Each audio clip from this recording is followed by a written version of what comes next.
Wherever you go, whatever you do, throw a little at it. Omax, Vest and Briefs. முதலமைச்சர் Joseph Vijay போட்டியிட்டு வெற்றி பெற்ற பெரம்பலூரில் சட்டமன்ற உறுப்பினர் அலுவலகத்தை இன்று பிற்பகலில் திறந்து வைக்க உள்ளார். இதுகுறித்த கூடுதல் தகவல்களை செய்தியாளர் சந்தோஷ் நேரலையில் வழங்க கேட்கலாம். வணக்கம் சந்தோஷ். விஜய் போட்டியிட்டு வெற்றி பெற்ற பெரம்பூரில் சட்டமன்ற உறுப்பினர் அலுவலகத்தை இன்று பிற்பகலில் திறந்து வைக்க உள்ளார். இதுகுறித்து விரிவான தகவலை பகிருங்கள் சந்தோஷ். வணக்கம். தமிழக வெற்றிக் கழகம் ஆட்சிக்கு வந்த பின் முதலமைச்சராக பொறுப்பேற்ற பிறகாக தன்னுடைய போட்டியிட்டு வெற்றி பெற்ற சொந்த தொகுதியான பெரம்பூர் தொகுதியில் இன்று சட்டமன்ற உறுப்பினர் அலுவலகத்தை திறந்து வைப்பதற்காக பிற்பகல் சரியாக 3 மணிக்கு முதலமைச்சர் விஜய் அவர்கள் வருகை தர இருக்கிறார். இந்த நிலையில்தான் அவர் வருகை தருவதற்கான ஏற்பாடுகள் என்பதும் முழு வீச்சில் நடைபெற்று வருகிறது. சட்டமன்ற உறுப்பினர் அலுவலகத்தினுடைய பணிகள் என்பது கடந்த சில மாதங்களாகவே விறுவிறுப்பாக நடைபெற்று வந்த நிலையில் அதனுடைய பணிகள் என்பது நிறைவு பெற்று முதலமைச்சரால் இன்று திறந்து வைக்கப்பட இருக்கிறது. பொதுமக்கள் வருகை தந்து அந்த புகார் மனுக்கள் என்பதை சட்டமன்ற அலுவலகத்தில் அளிப்பதற்கு ஏதுவாக பல்வேறு ஏற்பாடுகள் என்பது வளாகத்தின் உள்ளேயே செய்யப்பட்டிருக்கிறது. குறிப்பாக முதியவர்கள் வருகை தந்தால் அவர்களுக்கான பயன்படுத்தக்கூடிய உபகரணங்கள், அதே போல இ சேவை மையம் என்பதும் உள்ளே வளாகத்தின் உள்ளேவே 2 நபர்கள் அமர்ந்து வேலை பார்க்கக்கூடிய வகையில் ஏற்பாடு என்பதும் செய்யப்பட்டிருக்கிறது. காத்திருப்பு அறை, வரவேற்பு அறை உள்ளிட்ட பல்வேறு ஏற்பாடுகள் என்பது அலுவலகத்தின் உட்பகுதியிலேயே பல கட்டங்களாக பிரித்து அவர்களுக்கான சிறந்த முறையில் பொதுமக்கள் எளிய முறையில் தங்களுடைய மனுக்களை கொடுத்து அதற்கான அடுத்தபடியான நடவடிக்கை எடுப்பதற்கும் ஏற்பாடு என்பதும் தொடர்ச்சியாக செய்யப்பட்டிருக்கிறது.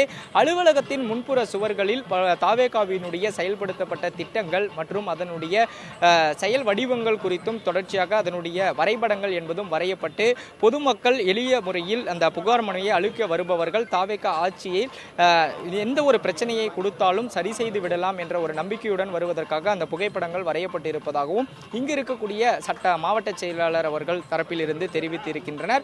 அந்த வகையில் சிங்கப்பெண் அதிரடிப்படை திட்டம், அதே போல தாய்மாமன் தங்க மோதிரம் திட்டம், போதையில்லா தமிழ்நாடை உருவாக்குவோம் உள்ளிட்ட பல்வேறு வாசகங்கள் நிறைந்து இந்த வரைபடங்கள் என்பதும் வரையப்பட்டிருக்கிறது.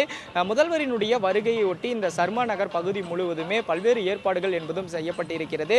குறிப்பாக ஒரு 3 கிலோமீட்டர் தொலைவு வரையிலுமே பொதுமக்கள் நின்று அவரை பார்வையிடுவதற்காகவும் பாதுகாப்பான முறையில் பார்வையிடுவதற்காக இரும்பு தடுப்புகள் என்பதும் தொடர்ச்சியாக அமைக்கப்பட்டிருக்கிறது. நேரடியாக பிற்பகல் 3 மணிக்கு இந்த அலுவலகத்தை திறந்து வைக்க முதல்வர் வருகை தர இருக்கக்கூடிய நிலையில் அடுத்தபடியாக செயலி என்பதையும் அறிமுகப்படுத்தி இருக்கின்றனர். குறிப்பாக அவரினுடைய சொந்த தொகுதியான பெரம்பூர் தொகுதியில் பொதுமக்கள் எந்த ஒரு பிரச்சனையாக இருந்தாலும் நேரடியாக இணையதளத்தின் வாயிலாக அந்த செயலியின் மூலமாக அரசுக்கு தெரிவிக்கலாம் என்ற வகையில் இதற்கு முன்பாகவே அந்த செயலியினுடைய நோக்கம் குறித்தும் தாவேகா தரப்பிலிருந்து வெளியிடப்பட்டிருந்தது. புகார் மனு அளிக்கப்பட்ட 48 மணி நேரத்தில் அதற்கான தீர்வு கிடைக்கும் என்றும் அதற்கான அதிகாரிகள் என்பது உடனடி தீர்வை எட்டுவதற்கான விரைவில் பணியாற்ற வேண்டும் உள்ளிட்ட பல்வேறு ஆலோசனைகள் என்பதும் தொடர்ச்சியாக கொடுக்கப்பட்டிருப்பதாக தெரிவித்திருக்கின்றனர். குறிப்பாக பெரம்பூர் தொகுதியை பொறுத்தவரையிலுமே சாலை வசதி, குடிநீர் மற்றும் மேம்படுத்தப்பட்ட வேண்டிய விஷயங்கள், விளையாட்டு மைதானங்கள், அதே போல நகர்ப்புற வாழ்விட மேம்பாட்டினுடைய அந்த அடுக்குமாடி குடியிருப்புகளில் இருக்கக்கூடிய பிரச்சனைகள் என பல்வேறு பிரச்சனைகள் என்பது தொடர்ச்சியாக நிலை வருவதாக பொதுமக்கள் தெரிவித்திருக்கின்றனர். பல கட்டங்களாக பிரித்து இங்கு இருக்கக்கூடிய மாவட்ட செயலாளர் தாவேகா தரப்பில் இருந்து பல்வேறு உதவிகள் என்பதையும் மக்களினுடைய பெறக்கூடிய மனுக்களை பொறுத்தும் அதனை சரி செய்து வருவதாகவும் அலுவலகத்தை திறந்து வைத்ததற்கு பிறகாக அந்த செயலின் மூலம் பெறக்கூடிய புகார்களில் உடனடி நடவடிக்கையை எடுக்கக்கூடிய வகையில் அனைத்து ஏற்பாடுகளும் செய்யப்பட்டிருப்பதாக தெரிவித்திருக்கின்றனர்.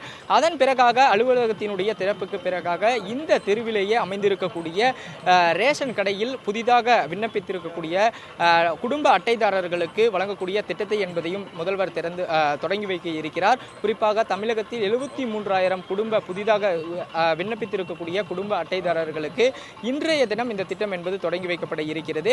இந்நிலையில் பெரம்பூர் தொகுதியில் விண்ணப்பித்தவர்களில் 50 நபர்களுக்கு முதலமைச்சர் விஜய் அவர்கள் கொடுக்க இருக்கிறார். அதே போல 100 குடும்ப அட்டைதாரர்களுக்கு நலத்திட்ட உதவிகள் என்பதையும் கொடுக்க இருக்கிறார் என்றும் தகவல்கள் கிடைத்திருக்கின்றனர். ரேஷன் அட்டைக்கு பிறகாக அதற்கு கொடுத்ததற்கு பிறகாக இங்கு இருக்கக்கூடிய வியாசரபாடி மின்சார பேருந்துகளினுடைய சார்ஜிங் ஸ்டேஷன்களில் அந்த ஸ்டேஷன் மையத்தையும் தொடர்ச்சியாக பார்வையிட இருக்கிறார். 130 பேருந்துகள் இந்த தொகுதியில் இருந்து மின்சார பேருந்துகள் என்பது புறப்படக்கூடிய நிலையில் தினசரி அதற்கான பராமரிப்புகள் மற்றும் அந்த மையத்தில் அமைந்திருக்கக்கூடிய பணியாளர்களினுடைய வேலை, இவி ஸ்டேஷனுடைய சார்ஜிங் பாயிண்ட் என்பது எப்படி இருக்கிறது உள்ளிட்ட பல்வேறு ஆய்வுகள் என்பதையும் அந்த பகுதியில் ஆய்வு மேற்கொள்ள இருக்கிறார் என்பதும் குறிப்பிடத்தக்கது. முதல்வரினுடைய வருகையொட்டி இந்த பகுதி முழுவதுமே பொதுமக்களினுடைய பாதுகாப்புக்காக காவல்துறையினரும் அதிக அளவு போடப்பட்டிருக்கின்றனர். பிற்பகல் 3 மணிக்கு வருகை தர இருப்பதால் இந்த சட்டமன்ற உறுப்பினர் அலுவலகத்திற்கு முன்பாகவே பல்வேறு இடங்களில் அந்த பேருந்து நிறுத்தங்களிலும் காவல்துறையினருடைய பாதுகாப்பு பணிக்காக நின்று இருப்பதால் பேருந்துக்காக காத்திருக்கக்கூடிய பயணிகள் என்பதும் சிறிது அவதிக்கு உள்ளாகி இருக்கின்றனர். அது மட்டுமல்லாமல் பேரிகேடுகள் ஆங்காங்கே அமைக்கப்பட்டிருப்பதாலும் அலுவலகத்தை சுற்றி இருக்கக்கூடிய பகுதிகளில் ஒரு சில கடைகள் என்பதும் மூடப்பட்டிருப்பது வாழ்வாதாரத்தை பாதிப்பதாகவும் பொதுமக்கள் குற்றம் என்பதை தெரிவித்து இருக்கின்றனர். தொடர்ச்சியாக இன்றைய தினம் முதல்வராக பொறுப்பேற்ற பிறகாக முதல் முறை தொகுதிக்கு வந்து தன்னுடைய சட்டமன்ற அலுவலகத்தை முதலமைச்சர் விஜய் திறந்து வைக்கிறார் என்பதும் குறிப்பிடத்தக்கது.